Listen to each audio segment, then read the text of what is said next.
The lantern above the church supper had a crack in its glass, and the flame inside danced sideways every time the prairie wind found its way through the open double doors. Nobody paid much mind to the lantern that evening. They were too busy filling their plates with fried chicken and buttered corn, too busy laughing over stories they had told 100 times. Too busy pretending not to notice the woman sitting alone at the last table by the window. Her name was Elsie Hart, and she had come to that supper with a covered dish of apple pie balanced on her palms and a hope she would not admit even to herself. She had worn her mother's Sunday brooch, the small silver one shaped like a wheat stalk, and she had brushed her hair 3 times before leaving the little house on the North Road. She had told herself it did not matter if anyone sat with her. She had told herself she had come only for the preacher's blessing and the fellowship of neighbors. But when the benches on either side of her filled with other families and no one turned her way and the empty chair across from her stayed empty like an accusation, she felt the old ache rise up in her chest the way river water rises against a fence post. She kept her eyes on her plate. She cut her chicken into small, careful pieces she did not eat. She listened to the laughter of the Miller children 2 tables down and the deep chuckle of Deacon Foss near the pulpit, and she thought, quietly and without bitterness, that a woman could be surrounded by every soul in her town and still feel like the last person on the plains. Then the door swung wider and the wind came in stronger and a tall shadow crossed the floorboards. Boots stopped near her table. A voice, low and unhurried, spoke words she was not expecting to hear that night nor any other night of her life. "Ma'am, save me a seat at your table." The town was called Bear Creek, and it sat in a curve of land where the grass ran gold in summer and silver in fall. It had 1 main street, 1 church, 1 schoolhouse, and 1 general store that sold everything from lamp oil to lace collars. The railroad had come through 8 years back and given the town a small depot, and though a few families had drifted west with the tracks, most had stayed on to raise cattle and children and quiet grievances. Elsie Hart was 34 years old the autumn our story begins. She had lived alone in the little house on the North Road for 6 years since the fever took her husband Thomas in the spring of '83. Thomas had been a good man, a wheelwright by trade, with a soft laugh and a way of humming while he worked. He had left her the house and a small piece of pasture and a debt to the bank in Denver that she had paid off dollar by taking in mending and baking pies for the Saturday market. She was not an unhandsome woman. Her hair was the color of dark honey and her eyes were gray as a river stone, and when she smiled, which was rarely, there was still something of the girl she had been. But grief had settled into her the way frost settles into a fence rail, and the town had come to think of her as a fixture rather than a person. The Widow Hart, they called her, as though the word widow were her Christian name. She did not mind most days. She had her garden and her hens and the small comforts of a well-swept floor. She had her mother's Bible on the table by the bed, and she had the memory of Thomas humming in the yard. She had told herself these were enough. She had told herself so often that she had almost come to believe it. But there is a particular loneliness that visits a woman at a church supper when the benches fill up and no one turns her way. It is a loneliness that does not shout. It only sits down beside her, quiet as a shadow, and reminds her of every place she has not been asked to belong. That was the loneliness sitting with Elsie Hart the night the cowboy came through the door. His name was Caleb Reyes, and he was a stranger to Bear Creek, though not entirely a stranger to the country around it. He had ridden in that afternoon on a rangy bay gelding with a white blaze down its nose, and he had put the horse up at Miller's livery and paid a week's board in silver. He had asked the liveryman where a man might find a hot meal and a bed, and the liveryman, being a church-going sort, had told him the supper at the Methodist Hall was open to all travelers who could stand a hymn or two. Caleb was 41, weathered by weather, with hair the color of wet iron at the temples and eyes the color of coffee brewed twice. He had spent 20 years of his life pushing cattle up trails from Texas to Kansas, and the last 3 running a small spread of his own outside of Cheyenne. He had come to Bear Creek on a piece of family business he did not speak about to strangers. He had not planned to attend the supper. He had planned to eat a bowl of stew at the boarding house and turn in early. But the liveryman had been kind and the walk through the dusk had been pleasant, and when Caleb reached the church hall and saw the lamps burning warm through the windows, something in him had turned the door handle before he could think better of it. He stepped inside and took off his hat, and the room did what rooms always did when a stranger arrived. It paused, forks stopped moving, conversations lowered, eyes lifted. A tall man in a dusty canvas coat with a gun belt he had not thought to leave at the livery stood in the doorway of a country church supper, and every soul in Bear Creek looked at him and decided, in their own private ways, what kind of man he might be. Caleb Reyes looked past all of them. He looked to the last table by the window where a woman sat alone with a piece of chicken cut too small on her plate and a silver brooch shaped like a wheat stalk pinned to her collar, and a stillness about her that spoke to something quiet inside him. He crossed the room, he stopped at her table, he asked in the plainest words he could find for the thing he did not yet know he needed. "Ma'am, save me a seat at your table." Elsie looked up. For a moment she could not speak. The words did not fit any pattern she knew. Men did not ask to sit with the widow Hart. They nodded to her at the store and tipped their hats after service, and their wives brought her jars of preserves at Christmas out of a Christian duty that felt, sometimes, worse than being ignored. No stranger had ever walked into a room and chosen her before he chose anyone else. She found her voice. It came out quieter than she meant. "The seat is empty, sir." "You are welcome to it." He pulled the chair out and sat down across from her, and set his hat on the corner of the table with the crown turned down the way a man does who was taught manners by a mother who watched. He folded his hands. He did not fill the silence with talk. He waited, as though he understood that a woman who has been sitting alone for a long time might need a moment to grow used to company. Then he said, "My name is Caleb Reyes. I ride out of Cheyenne. I hope I have not troubled your evening." And Elsie Hart, who had not felt her own smile in some time, felt it start at the corner of her mouth before she could stop it. "You have not troubled me, Mr. Reyes," she said. "You have only surprised me." They ate together that night without hurry. He did not ask her the questions the town had long since stopped asking her about Thomas or the fever or the empty side of her bed. He asked her instead about her pie. He said the crust was the finest he had tasted since a boarding house in Abilene 14 years ago, and he asked if she used lard or butter, and when she told him both, he nodded gravely as though she had shared a secret worth keeping. He told her a little about himself in the careful way of a man used to keeping most of himself back. He had grown up in a Texas border town, half Mexican on his mother's side, half Irish on his father's, and he had lost both parents to a hard winter when he was 14. He had learned cattle from an old Tejano vaquero who had been kinder to him than his own blood. He had never married. He said this simply, without excuse, the way a man states the weather. Elsie found she could speak with him. She did not know why. Perhaps it was the quiet in him. Perhaps it was the way he listened, as though her words were worth the trouble of hearing. She told him about the North Road and her hens and the wheat brooch her mother had left her. She did not tell him about Thomas, not yet. But she told him about the sound of prairie wind at night and how it could feel like a companion when a person had none, and Caleb Reyes looked at her across the table and said, so softly she almost missed it, "Yes, ma'am. I know that wind." The supper ended as suppers do, with hymns and coffee and the slow shuffling of chairs. Elsie gathered her empty pie plate and her shawl.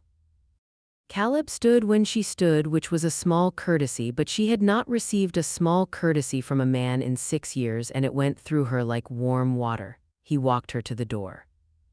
The preacher's wife, Mrs. Foss, watched them from the coffee table with eyes that missed nothing. 2 women by the piano leaned close to each other and whispered. Elsie felt the whispers on her back the way one feels the first drop of rain, and she knew without turning that by morning half of Bear Creek would have decided what tonight had meant. She did not care, not that night. That night she stepped out into the cool dark of the churchyard, and Caleb Reyes settled his hat on his head and he asked if he might walk her partway home. "It is only a mile," she said. "I have walked it many nights." "That is a mile a woman should not walk alone in the dark," he said. "If you will allow it." She allowed it. They walked without speaking for the first quarter mile. The stars were thick overhead and the smell of wood smoke drifted from the houses set back among the cottonwoods. Somewhere a dog barked once and settled.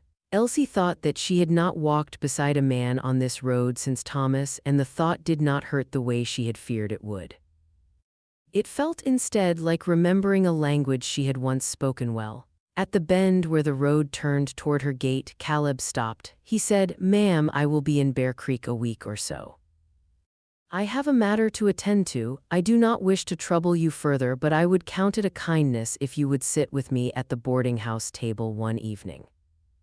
I will call for you proper, and I will not ask for more than your company." Elsie stood very still. The wind moved a strand of her hair across her cheek. She thought of every reason to say no. The town, the talk, Thomas, her own tired heart that had learned to live small. She said, "You may call for me on Wednesday, Mr. Reyes." He touched the brim of his hat. He said, "Good night, Mrs.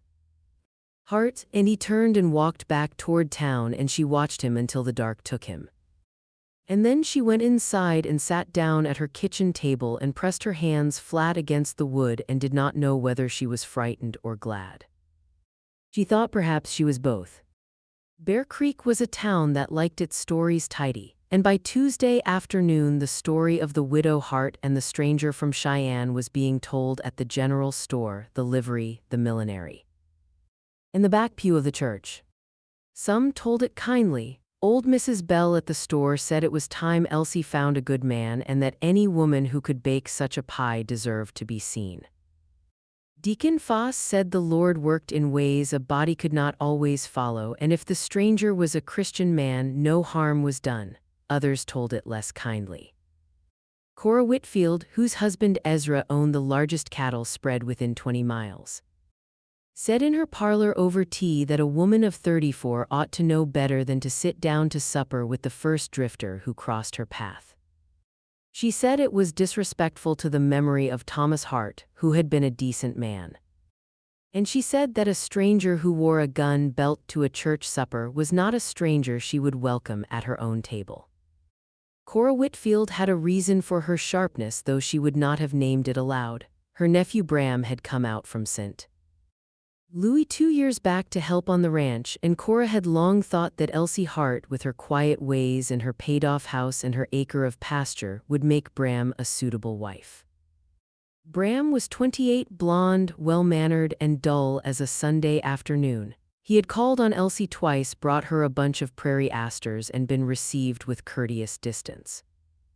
Cora had told herself the widow was only being modest. Cora did not like to be wrong. By Wednesday morning the talk had reached Elsie's own kitchen. Mrs. Foss came by with a jar of pickled beets and a face full of concern. She sat down at Elsie's table and said in the voice of a woman doing her Christian duty that she hoped Elsie was being careful. "Careful of what, Mrs. Foss?" Elsie asked, though she knew. "Of appearances, dear. A woman in your position must think of her name." Elsie poured the tea. Her hands did not shake, which surprised her. "My name has been Hart for 11 years, Mrs. Foss. I have kept it clean. I intend to keep it clean." "Of course, dear, of course. It is only that a stranger, without references, without a family we know, is a risk to a woman of your standing." Elsie thought of the phrase, "a woman of your standing," and she almost laughed. She had stood alone at the church supper 2 nights before, and no one in Bear Creek had thought her standing worth crossing a room for. Now that a man had crossed the room, her standing had suddenly become a great and delicate thing. "He asked to sit at my table," Elsie said quietly. "That is all. He was kind. I will have supper with him at the boarding house tonight. If that ruins my name, then my name was thinner than I thought." Mrs. Foss left with her mouth pinched small. That evening Caleb Reyes called at the little house on the North Road in a clean shirt and a coat brushed free of dust, and he walked Elsie down to Mrs. Peel's boarding house on the corner of Main and 2nd. They passed 3 parlors with curtains twitched aside. They passed the Whitfield buggy, and Cora Whitfield did not look at them, which was itself a kind of looking at Mrs. Peels. They ate boiled beef and potatoes and a lemon pudding, and Caleb told Elsie a little more of himself. He told her that his family business in Bear Creek concerned an older brother he had not seen in 23 years.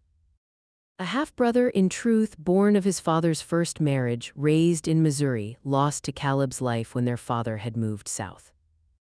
Caleb had learned only last spring that this brother had settled somewhere near Bear Creek and had a family of his own.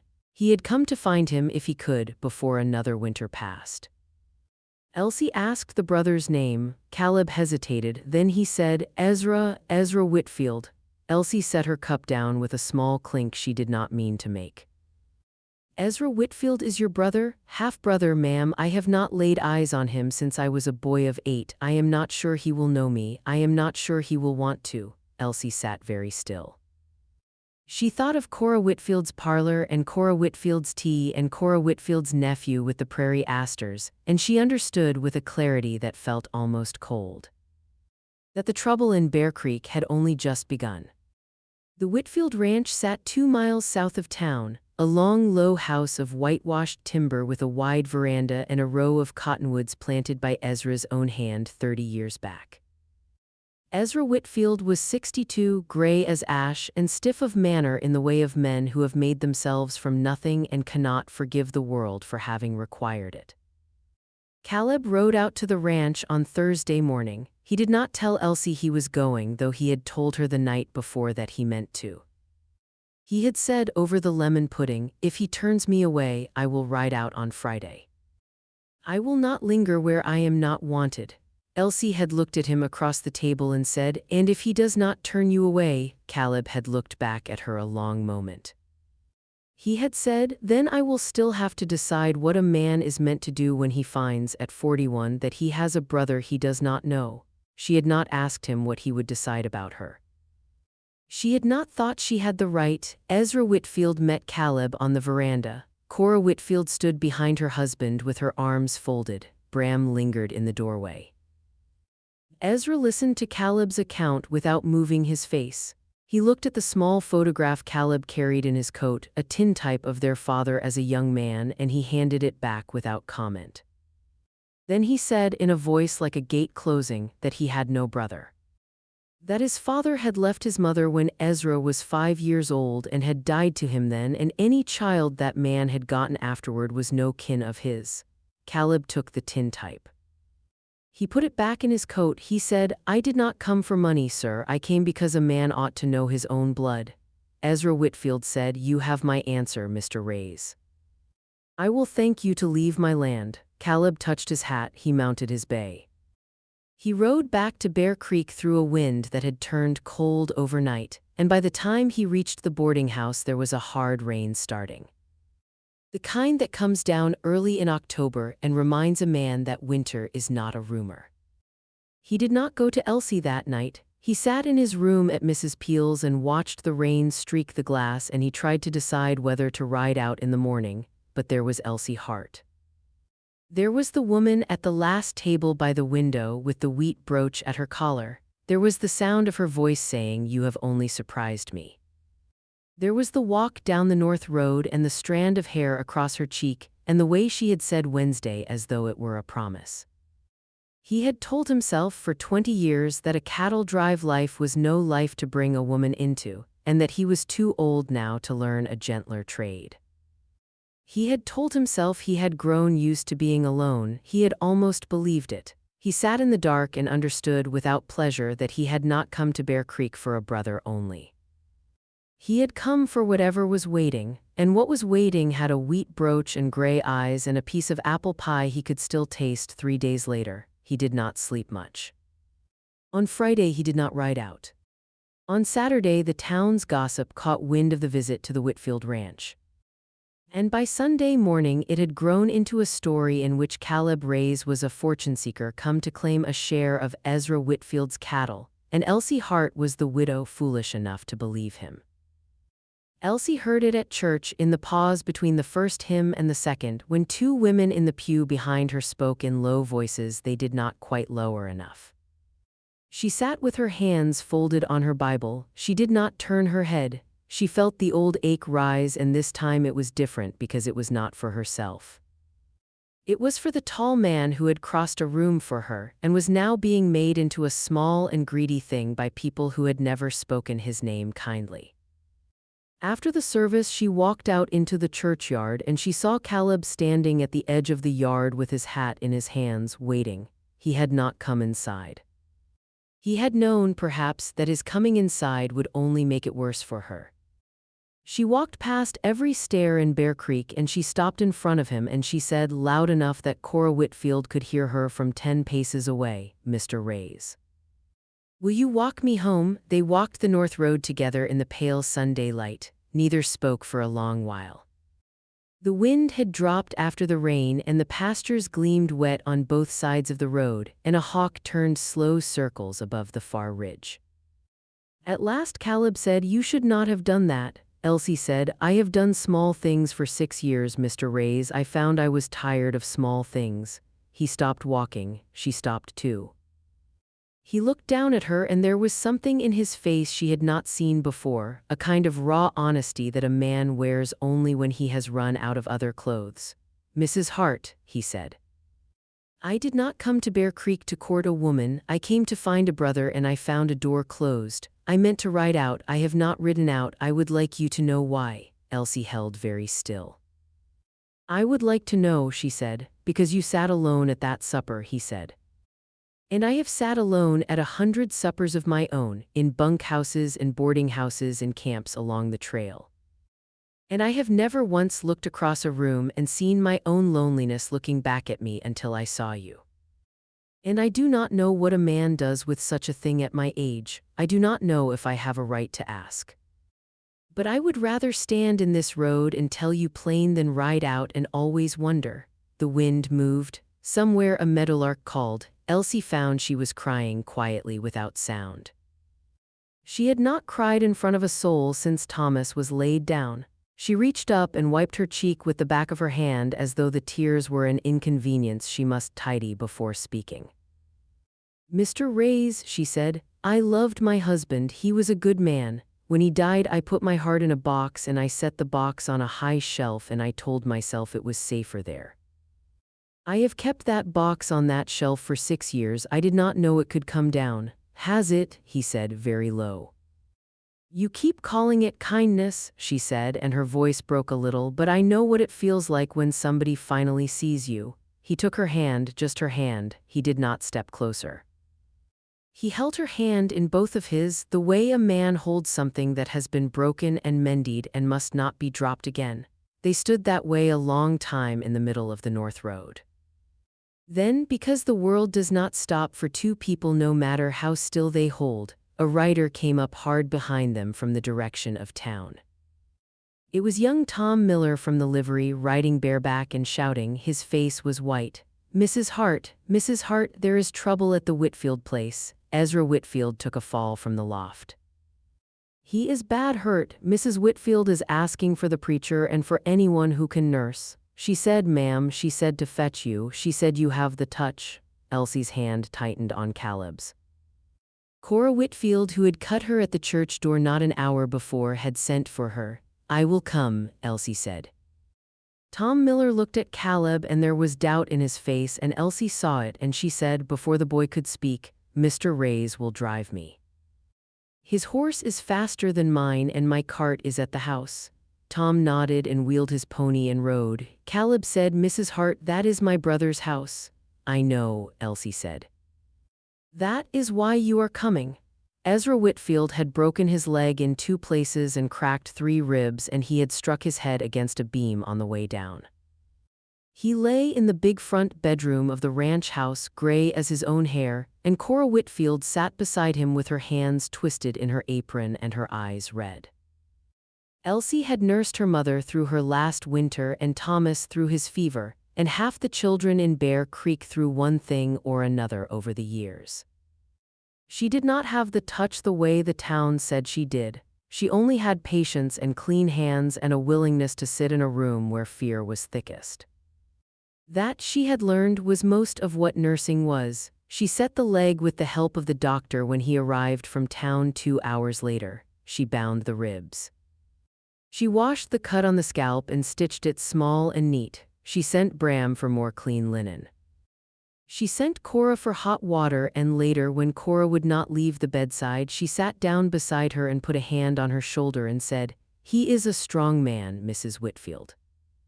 He will not go tonight." Cora Whitfield, who had never allowed Elsie past her parlor, looked at her without pride for the first time in 20 years. She said, "Thank you, Elsie." Caleb had stayed on the veranda. He had helped carry Ezra up the stairs when they first arrived, one arm under his half-brother's shoulders, and Ezra had been too far gone in pain to know whose arm it was. After that, Caleb had waited outside. He had not wanted to trouble Cora further. He had sat on the top step with his hat in his hands and watched the light change on the cottonwoods. Near midnight, Elsie came out to him with a cup of coffee. "He is asleep," she said. "The doctor says the leg will mend if he keeps to the bed. The head is what we must watch." Caleb took the coffee. He did not drink it. He said, "You should sleep, Mrs. Hart. So should you. I will ride back to town at first light." "You will not," she said, and she sat down on the step beside him. Cora Whitfield asked me on her way to the kitchen whether the tall man on her veranda was truly her husband's brother. I told her he was. She did not answer me. "But she did not tell me to send you away." Caleb looked at his hands. "That is more than he gave me on Thursday," he said. "People give what they can when they are afraid," Elsie said. "Sometimes it is very little, sometimes it is more than they knew they had." They sat a while in the dark. An owl called from the cottonwoods. Then Caleb said, "Mrs. Hart, when this is done, when he is on his feet, or when I have done what I can do here, I would like to ask you something. I do not want to ask it in the middle of another man's trouble. I want to ask it clean." Elsie looked at the stars over the pasture. "I will wait," she said. "I have grown good at waiting." Ezra Whitfield lived. It took him 3 weeks to sit up and 6 to stand with a crutch, and he was not a gentle patient, but he lived.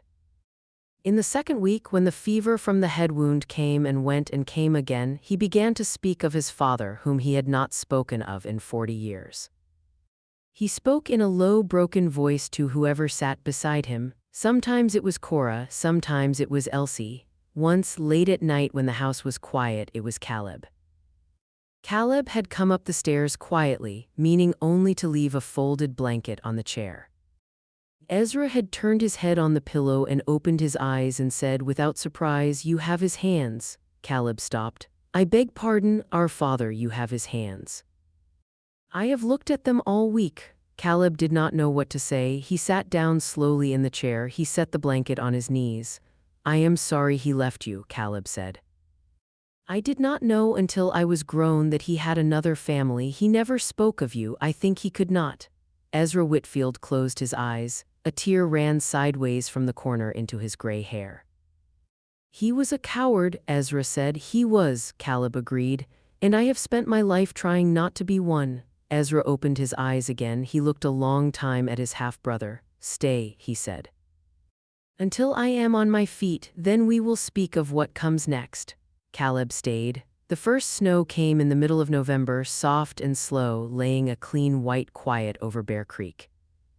By then, Ezra Whitfield was walking with a cane on the veranda for an hour each morning, and Cora Whitfield had begun to call Caleb by his given name at the supper table, and Bram had gone back to St. Louis of his own accord, saying the ranch was healing well without him. Cora had not argued. The town's gossip had turned, as town gossip does when it runs out of fuel.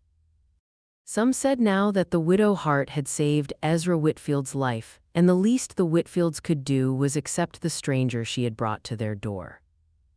Others said the stranger had proved himself steady, working the ranch beside Ezra's hired men through the worst of the autumn without asking wages. Mrs.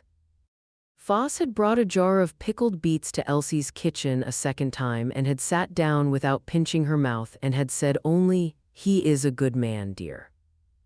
I was wrong. Elsie had accepted the beets and the apology without a word of pride. Pride, she had learned, was a costly thing to carry through a Bear Creek winter.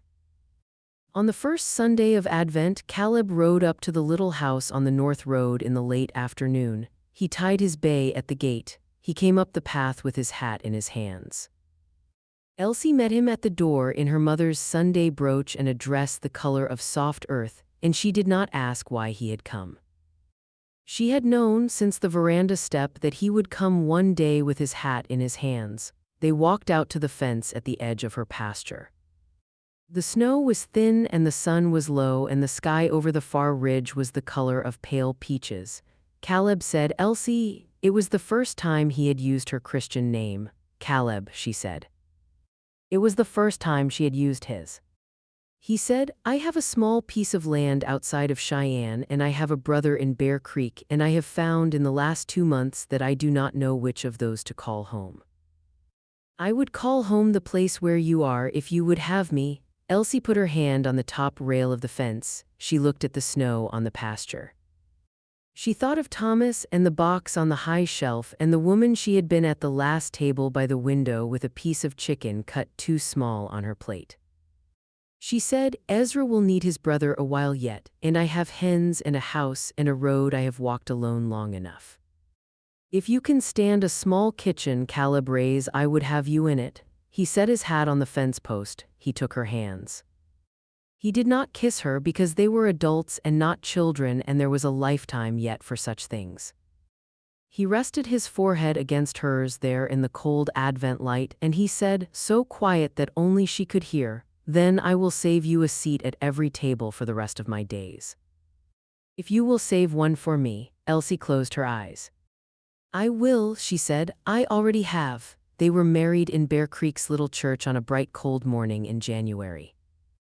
Ezra Whitfield walked her down the aisle on Caleb's request and her own consent, because her own father was long in the ground and she had no brother, and because Ezra had said when Caleb asked him that a man who had been given a brother at 62 owed something to that brother's happiness. Cora Whitfield sat in the front pew with a handkerchief pressed to her eyes, and Mrs. Foss played the piano, and old Mrs. Bell from the store cried openly and was not ashamed. At the wedding supper in the same church hall where Elsie had sat alone 4 months before, the tables were pushed together in one long line. And the lantern with the crack in its glass burned above them all. There was no last table by the window that night. There was only one table, and Elsie Hart, who was now Elsie Reyes, sat at the middle of it with her husband beside her, and the town of Bear Creek gathered around, and she thought, quietly and without bitterness at last, that a woman could be surrounded by every soul in her town and feel, for the first time in a long time, that she had been seen. There is a saying on the plains, old as the wagon tracks, that a person is not lost until nobody thinks to look for them. Elsie Hart had spent 6 years half believing she was lost, because for 6 years no one in Bear Creek had truly looked, not out of cruelty, only out of habit.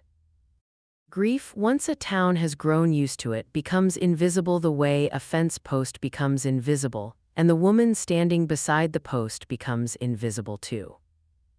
It took a stranger walking through a church door on a windy October night to see her again. It took a man who had known his own loneliness long enough to recognize hers across a crowded room. It took a simple sentence, spoken plain, with no promise inside it except the smallest and greatest promise a person can make to another: "I would like to sit with you." That is the whole of it in the end. That is what the Wheat Brooch woman learned, and what the Cattle Trail man learned, and what old Ezra Whitfield learned in a sick room smelling of camphor and clean linen. We are not saved by grand things. We are saved by someone crossing a room. We are saved by someone asking with no expectation of yes if the chair across from us might be theirs. We are saved by being seen when we had stopped believing we were worth the looking. If you are the one sitting alone at the last table tonight, in whatever kind of hall your life has built around you, know that the door can still open. The wind can still turn. A boot can still stop beside your chair. It is not too late and you are not too old, and the box on the high shelf can always come down. And if you are the one walking past the last table, hurrying to your own seat with your own plate full, know that the kindest thing you may ever do in this life will take you less than a minute. Cross the room, pull out the chair, speak the plain words, "Save me a seat at your table." Friends, thank you for riding along with us tonight here at Rusted Saddle Stories. If Elsie and Caleb's tale warmed a corner of your heart, sit a while longer with us by the fire. There are more roads to travel, more porches to sit on, more suppers where the lantern still burns for those brave enough to cross the room. Until next time, keep your heart open, keep your hands steady, and keep riding.